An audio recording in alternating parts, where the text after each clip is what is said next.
Welcome to Peter King's Training Camp Tour, presented by Die Hard Batteries and Advance Auto Parts.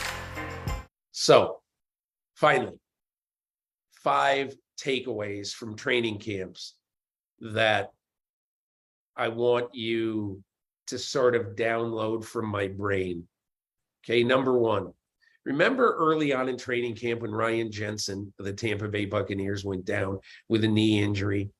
And in his place, everybody just said, oh my God, Robert Hainsey. Even though he's a 3rd-round pick, he played nothing but tackle at Notre Dame. And he's never started a game at center. Now he's going to be snapping to Tom Brady. I'm just telling you right now, Robert Hainsey is not going to be the problem in Tampa. I think the problem is going to be all the other injuries on their offensive line. Watching Hainsey, he's got a bit of a commanding presence. I think he's going to be simpatico with Brady. He's not intimidated by Tom Brady. He told me that can't help me do my job. And so he'll be okay. I think, I question Luke Goedeke, a rookie, having to step in now for Aaron Stinney at left guard, a new right guard, Shaq Mason, NFL veteran, but still first year in Tampa.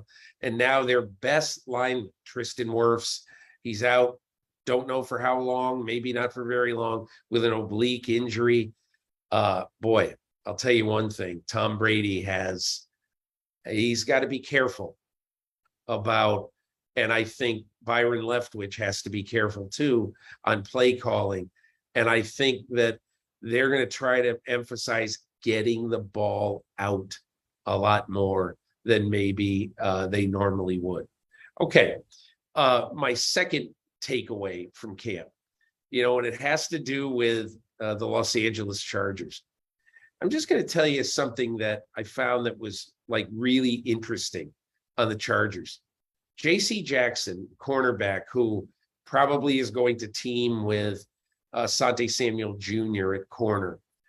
The one thing about what the Chargers did this offseason, I think J.C. Jackson absolutely solidifies a corner that had been shaky, and that really all focus was on him in camp. When I was there, a lot of eyes on him, and I led with J.C. Jackson there. But the reason I did is that nobody's talking about Sebastian Joseph Day. And last year, this was at the end of the year, the worst run defense in the NFL. Sebastian Joseph Day comes over from the Rams. This guy is going to be a monumental piece to the defensive puzzle for the Los Angeles Chargers.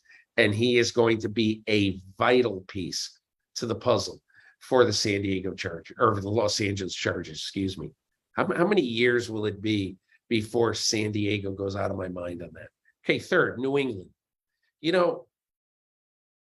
The presence of Mac Jones really interests me.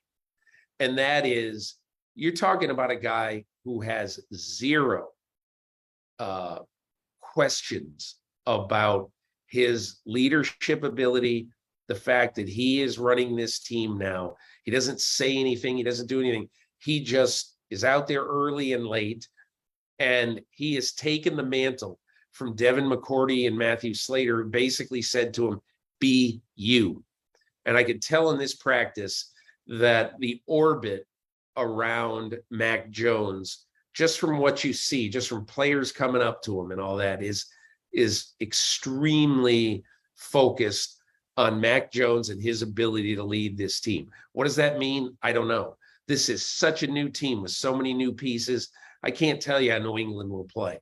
I mean, I don't think they'll challenge Buffalo. I don't think anybody in that division will challenge Buffalo. Let's go to Green Bay. And this, one of my most impressive rookies that I saw in training camp, 4th-round receiver from Nevada, Aaron Doubs. Now, while Christian Watson, the 2nd-round receiver, most people thought, well, he's got to be Devontae Adams. Now, this, in my opinion, I think when you look at Aaron Doubs, it's hard to emphasize how much he looks like he belongs.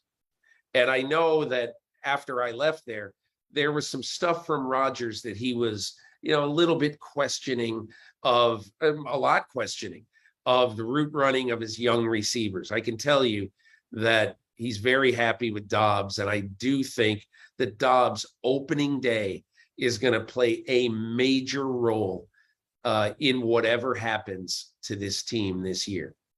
Okay, finally, Ryan Tannehill in Tennessee interests me a lot. Everybody knows that the last time Ryan Tannehill was on a football field, he threw 3 interceptions. Final one, 29 seconds to go in the game, led to a field goal that lost the top-seeded Titans the playoff game to the Cincinnati Bengals.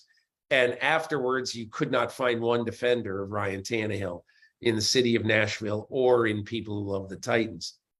But I'll tell you what really interests me is that in the offseason, Ryan Tannehill told me, look, I can't let this go. I'm in a very, very dark place. He went and got psychological help. He's now very much bullish on people should get psychological help if they need it. But at the same time, he is going to be under intense pressure very early on to play well and to sort of reconvince this fan base that he should be the quarterback of the future. Because after this season, it'll be manageable to get rid of Ryan Tannehill if he doesn't play well. And you've seen how well Malik Willis has played in the preseason. I'm not trying to put 2 and 2 together at all. What I am trying to say is Ryan Tannehill is very much worth admiring for how he approached this offseason and the help he got and fighting through to try to keep his job this coming season. I think that's going to be one of the great storylines to watch in the NFL this year.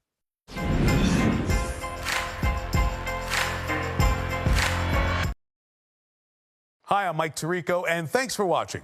Make sure to hit subscribe for the latest news and highlights from NBC Sports.